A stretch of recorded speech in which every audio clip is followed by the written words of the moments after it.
So hello students, how are you? I hope you are all well. So आज next lecture जो है वो मैंने आपको लास्ट टाइम बताया था कि हमारा जो नेक्स्ट लेक्चर है वो होने वाला है electric dipole in uniform electric field. इसके बाद का जो लेक्चर है आपका वो एनसीईआरटी क्वेश्चन पे होगा, जो हमने I think we covered about 6 questions of NCERT. तो उसके बाद के जो एनसीईआरटी के क्वेश्चंस हैं वो हम कवर करेंगे। इसके बाद जो आपके टॉपिक्स बचते हैं दैट इज एरिया वेक्टर, हम पढ़ेंगे इसके बाद। ठीक है, बहुत इंपॉर्टेंट टॉपिक है क्योंकि उसके बाद एरिया वेक्टर के बेसिस के ऊपर ही आपके दो टॉपिक्स टिके हैं, that is Gauss law and electric flux. तो उसके बाद के टॉपिक्स मैंने आपको बता ही दिए, Gauss law and electric flux. Electric flux और गॉस लॉ में electric flux is a medium topic, छोटा सा टॉपिक है, मगर गॉस लॉ और उसकी एप्लीकेशन की वो पूरा गॉस लॉ के ऊपर एक पूरा जो है वो 3 से 4 लेक्चर्स होते हैं गॉस लॉ के ऊपर, बिकॉज क्वेश्चंस भी काफ़ी सारे हैं और डेरिवेशंस भी हैं छोटी मोटी। और इसके बाद आपके अगर मेनली मैं देखा जाए तो 3 टॉपिक्स बचते हैं, जिसमें से 2 बहुत छोटे हैं, इजीली कवर हो जाते हैं। एक जो है बहुत बड़ा टॉपिक है, 2 से 3 लेक्चर्स का टॉपिक है, क्योंकि उसमें एप्लीकेशंस भी हैं, सिर्फ गॉस लॉ नहीं करना। तो कुल मिला के ये बात है, तो 3 टॉपिक्स इसके बाद हैं। तो अभी हमारा जो स्केड्यूल है उसमें इस लेक्चर के बाद एनसीईआरटी क्वेश्चंस, ठीक है। उसके बाद वो 3 टॉपिक्स खत्म करके देन फिर से NCERT questions, because NCERT questions में अब हम डायपोल तक कर लेंगे। उसके बाद जो क्वेश्चंस बचेंगे एनसीईआरटी के वो सिर्फ और सिर्फ गॉस लॉ और इलेक्ट्रिक फ्लक्स के ऊपर बेस्ड होंगे, बाकी और किसी पे नहीं है, ठीक है ना। तो हमारा यही कोशिश रहेगी कि विद इन आई थिंक उन 3 टॉपिक्स को, मुझे लगता है फ्लक्स को एक टॉपिक, एरिया वेक्टर को एक लेक्चर, फ्लक्स को एक लेक्चर और एप्लीकेशंस को 2 या 3 लेक्चर, तो 5 से 6 लेक्चर्स में खत्म हो जाना चाहिए हमारा ये चैप्टर, ठीक है। उसके बाद हम नेक्स्ट चैप्टर स्टार्ट करेंगे। और हाँ, चैप्टर खत्म होने के बाद will take all the competitive questions, जितने भी कॉम्पिटिटिव क्वेश्चंस इस चैप्टर के बेस के ऊपर हैं, ताकि इस चैप्टर में आपकी ऐसी कमांड हो जाए कि एनसीईआरटी, प्रीवियस ईयर क्वेश्चंस और थ्योरेटिकल जो भी डेरिवेशंस आती हैं बोर्ड्स के लिए, वो आप प्रिपेयर कर लो, ताकि कोई भी चीज जो है वो हम छोड़े ना। Okay, so with that note will start with the lecture. तो इस लेक्चर के नोट्स मैंने पहले से बना दिए थे आपके लिए, ठीक है ना। तो आज हम थोड़ा सा ओवरव्यू करेंगे, बिकॉज इतना ज्यादा मुश्किल टॉपिक नहीं है, बहुत इजी टॉपिक, बहुत ही इजी टॉपिक है, ठीक है। ओके, सो टॉपिक का नाम जैसे आपने देखा है क्या है कि electric dipole in uniform electric field. अब सबसे पहले मैं आपको एक चीज बता देता हूँ, जब भी हम इलेक्ट्रिक डायपोल, ठीक है, रखेंगे इलेक्ट्रिक फील्ड के अंदर, यूनिफॉर्म इलेक्ट्रिक फील्ड के अंदर, तो उस डायपोल पे जो है वो टॉर्क महसूस किया जाएगा, मतलब कि टॉर्क लगेगा उस डायपोल पे। अब टॉर्क के बारे में थोड़ी सी चीजें मैं आपको बता देता हूँ। टॉर्क, पहली बात तो एक फिजिकल क्वांटिटी है जो कि एक वेक्टर है, ठीक है, इसकी डायरेक्शन होती है। दूसरा, टॉर्क जो हम निकालते हैं वो हमेशा क्या होता है, आर क्रॉस एफ, मतलब कि R that is perpendicular distance और एफ यानी कि फोर्स। अब वो कोई भी फोर्स हो सकती है, अब हम क्योंकि इलेक्ट्रिक फील्ड पढ़ रहे हैं यहाँ पे, तो इलेक्ट्रोस्टैटिक फोर्स होने वाली है, ठीक है। तीसरी बात, टॉर्क क्योंकि एक वेक्टर क्वांटिटी है तो इसकी डायरेक्शन भी जो है वो हम निकाल सकते हैं by using right hand thumb rule या राइट हैंड स्क्रू रूल, ठीक है। तो ये सब चीजें मैंने लिखी हुई हैं पहले से, तो मैं आपको टॉर्क के बारे में पहले पहले बता दिया, ठीक है। अब टॉर्क के बारे में, जैसे मैंने अभी बोला कि टॉर्क में परपेंडिकुलर डिस्टेंस चाहिए होता है, ठीक है, परपेंडिकुलर डिस्टेंस, तो हम इसका परपेंडिकुलर डिस्टेंस पहले से ही निकाल के रखेंगे ताकि हमें बाद में दिक्कत ना हो, ठीक है। तो भैया ये लीजिए, आपने जो है वो ये रख दिया डाइपोल जिसकी लेंथ है एल, ठीक है ना। 2a लगानी है 2a लगा सकते हो, एल लगानी है एल लगा सकते हो, कोई दिक्कत वाली बात नहीं है, ठीक है। तो ये डाइपोल इलेक्ट्रिक फील्ड में पड़ा हुआ है, इस डाइपोल पे नेट फोर्स 0 है। अब नेट फोर्स 0 क्यों है, बिकॉज ये जो पॉजिटिव वाला चार्ज है इस पे फोर्स लगेगी इस साइड। अब मैं ये बार बार चीजें नहीं बताऊंगा यार, ठीक है ना। तो पॉजिटिव चार्ज को टुवर्ड्स द फील्ड फोर्स लगती है और नेगेटिव चार्ज को अगेंस्ट द फील्ड, ठीक है ना। तो यार ये चीज प्लीज ध्यान में रखो, तो ये दोनों फोर्स इक्वल एंड अपोजिट होंगी, क्यों, क्योंकि फोर्स इक्वल है, F is Q E. Q तो बराबर ही होता है दोनों डाइपोल में, दोनों चार्ज का बराबर ही होता है क्यू और ई, क्योंकि यूनिफॉर्म इलेक्ट्रिक फील्ड है तो हर पॉइंट पे सेम है। तो दोनों का जो जहां पे जो फोर्स लग रही है इस साइड और इस साइड, वो क्या है, दोनों सेम है और ऑपोजिट है, ठीक है ना। सेम मतलब कि मैग्नीट्यूड में सेम है और ऑपोजिट डायरेक्शन में है, तो ये नेट फोर्स जो है वो आपकी 0 हो जाएगी। तो जब भी आप किसी भी डाइपोल को इलेक्ट्रिक फील्ड में रखेंगे उसकी नेट फोर्स जीरो होगी। नेट फोर्स जीरो होने का मतलब क्या, वो डिस्प्लेस नहीं करेगा, वो ट्रांसलेटरी मोशन आगे को नहीं जाएगा, वो वहां पे रोटेट होगा, ठीक है ना, रोटेट होगा। ठीक है, तो रोटेट किसकी वजह से होगा, टॉर्क की वजह से। अब टॉर्क देख लेते हैं। टॉर्क का जो फॉर्मूला होता है that is R cross F. ठीक है, आर क्रॉस एफ होता है।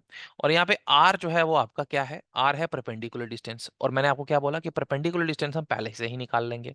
अब ध्यान दो, मैंने इस डाइपोल को, हाँ, मैंने इस डाइपोल को इधर बना लिया हुआ है। ठीक है, देखो, ये आपका डाइपोल है, ठीक है, ये आपका आ गया नेगेटिव चार्ज, ये आपका आ गया पॉजिटिव चार्ज इस पॉइंट पे। ठीक है ना, ए और बी, ए और सी, ये मैंने आपको बना लिया डाइपोल। ठीक है, इसकी लेंथ है एल। ठीक है, और यहां से मैंने एक परपेंडिकुलर ड्रॉप किया है। ठीक है, ताकि आपको परपेंडिकुलर, और ये एक मैंने ट्राइंगल बना लिया है। ठीक है ना, और वो ट्राइंगल मैंने यहाँ दिखा दिया ताकि आपको दिक्कत ना हो। ठीक है, तो ये ए बी सी एक ट्राइंगल है जिसमें जो आपका हाइपोटेन्यूज है that is L, A B is the base and B C is the perpendicular, and that is theta. और ये थीटा किस किस के बीच में, मैंने देखो, ये है आपका पी, और ये आगे को जो जा रहा है वो है ई। ठीक है, तो पी और ई के बीच में जो एंगल है दैट इज थीटा। ठीक है, ओके। अब क्या करना है, मुझे इस परपेंडिकुलर डिस्टेंस, ये मुझे ये वाला परपेंडिकुलर पी ये चाहिए। ठीक है, अब परपेंडिकुलर चाहिए तो साइन थीटा में परपेंडिकुलर भी हाइपोटेन्यूज दोनों आते हैं, तो साइन थीटा लगा दूंगा। Sine theta is equals to perpendicular upon hypotenuse. Perpendicular कितना है, मैं पी, परपेंडिकुलर को पी ही ले रहा हूँ, ठीक है ना, अपॉन एल। एल क्या है आपका, hypotenuse. Sine theta is equals to P upon L, तो पी किसके बराबर हो जाएगा, एल साइन थीटा। तो यहाँ पे आप पुट करेंगे, टॉर्क का फॉर्मूला क्या था, आर इंटू एफ। आर कितना आ गया, एल साइन थीटा, ये परपेंडिकुलर डिस्टेंस आ गया। और एफ किसके बराबर होता है, F is equals to Q E, ये हमने ये लगा दिया। ठीक है, इसको रीअरेंज करके हम क्या लगाएंगे, ये देखो ध्यान से, ये Q भी है और ये L भी है। क्या होता है भाई Q इंटू एल, शाबाश। What is Q into L, P। ठीक है, डाइपोल मोमेंट क्या होता है, Q इंटू एल। ठीक है, सॉरी Q इंटू ई लिख दिया यार यहाँ पे मैंने, सॉरी भाई, ये ये लो। ठीक है, Q इंटू एल। ठीक है, तो Q इंटू एल क्या होता है, P। तो Q और L की जगह मैंने P लगा दिया, और P E साइन थीटा आ गया। अब साइन थीटा किस प्रोडक्ट में आता है, क्रॉस की डॉट, क्रॉस प्रोडक्ट में आता है। तो मैं टाउ को रीअरेंज करके कैसे लिख दिया, P क्रॉस E। ठीक है, तो ये मेरा टॉक का फॉर्मूला बन गया। ठीक है, टॉक का फॉर्मूला क्या बन गया, अगर मैं वेक्टर वाइज देखूं तो P क्रॉस E, और अगर इसका मैग्नीट्यूड देखूं तो उसको एक्सपैंड करके तो इसका मैग्नीट्यूड बनता है P E sine theta, where theta is the angle between dipole moment and electric field. बहुत इजी है, आ गया समझ में। ठीक है, मूविंग ऑन, आगे चलते हैं। अब मैंने आपसे बात की थी कि ये जो आपका टॉर्क है ये कैसी क्वांटिटी है, ये है एक वेक्टर क्वांटिटी। तो वेक्टर क्वांटिटी के आपके पास क्या होते हैं, डायरेक्शंस होते हैं, परपेंडिकुलर डायरेक्शंस होती हैं, मैग्नीट्यूड तो होता ही है, डायरेक्शन भी होती है। अब डायरेक्शन कैसे निकालते हैं, by using right hand thumb rule. ठीक है, या राइट हैंड स्क्रू रूल। अब करेंगे क्या, देखो, हम अपनी फिंगर्स को कर्ल करेंगे पी से ई की तरफ, ई से पी की तरफ नहीं। ठीक है, ये गलत हो जाएगा, क्यों, क्योंकि क्रॉस प्रोडक्ट की अगर प्रॉपर्टीज याद हो तो ए क्रॉस बी बराबर नहीं होता बी क्रॉस ए के। मैग्नीट्यूड तो सेम होता है मगर डायरेक्शन जो है वो डिफरेंट हो जाती है। ठीक है, तो पी से ई की तरफ अपनी फिंगर्स को कर्ल करेंगे, और राइट हैंड से, लेफ्ट हैंड से नहीं। ठीक है ना, और आपके आपका जो थंब है वो जिस तरफ डायरेक्शन पॉइंट करेगा, या इनवर्ड्स या आउटवर्ड्स, उस तरह आपका उस डायरेक्शन पे आपका क्या होगा, टॉर्क की डायरेक्शन होगी। आई बात समझ में, फिर से बोल रहा हूं, आप पी से ई की तरफ अपनी फिंगर्स को कर्ल करेंगे, और मैं आपको बता भी देता हूं, अगर आपने यहाँ पे मैंने लिखा भी हुआ, ठीक है, अगर आपने फिंगर्स कर्ल की क्लॉकवाइज तो direction of torque is inwards, और अगर फिंगर कर्ल की आपने एंटी क्लॉकवाइज तो direction of torque is outwards. तो इसका मतलब कहने का ये हुआ कि अगर फिंगर को क्लॉकवाइज डायरेक्शन में घुमाएंगे तो इनवर्ड डायरेक्शन आएगी टॉर्क की, और फिंगर्स को अगर एंटी क्लॉकवाइज डायरेक्शन घुमाएंगे तो आउटवर्ड डायरेक्शन आएगी टॉर्क की। तो ये बहुत सिंपल है, आई होप आपको पता चल चुका होगा।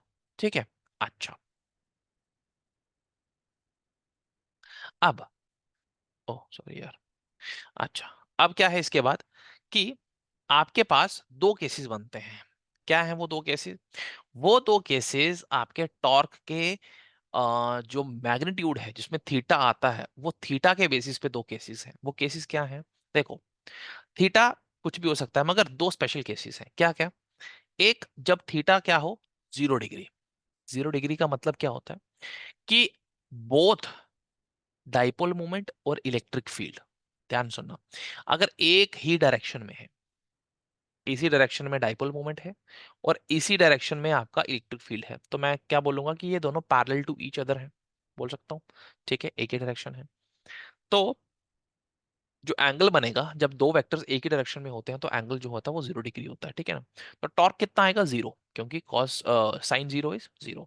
ओके, ठीक है भाई। अगर एंटी पैरेलल होंगे, एंटी पैरेलल मतलब कि ये आपका आ गया P, या E भी बोल सकते हो, और ये आपका आ गया E, ये P और ये E, ठीक है ना? या इधर P इधर E कर लो, तुम्हारी मर्जी। ठीक है ना? तो मतलब कहने का क्या है कि दोनों एंटी पैरेलल है। एंटी पैरेलल मतलब कि बीच में जो एंगल बन रहा है वो कितने डिग्रीज का है भाई? वो है 180 डिग्रीज का। तो साइन 180 भी कितना होता है? 0 डिग्री। तो टॉर्क तब भी 0। ठीक है, मगर दोनों में अगर आपको अभी सिमिलैरिटी नजर आ रही है ना, कि टॉर्क तो दोनों में 0 है, मगर इसमें एक डिसिमिलैरिटी या एक डिफरेंशिएटिंग फैक्टर भी है।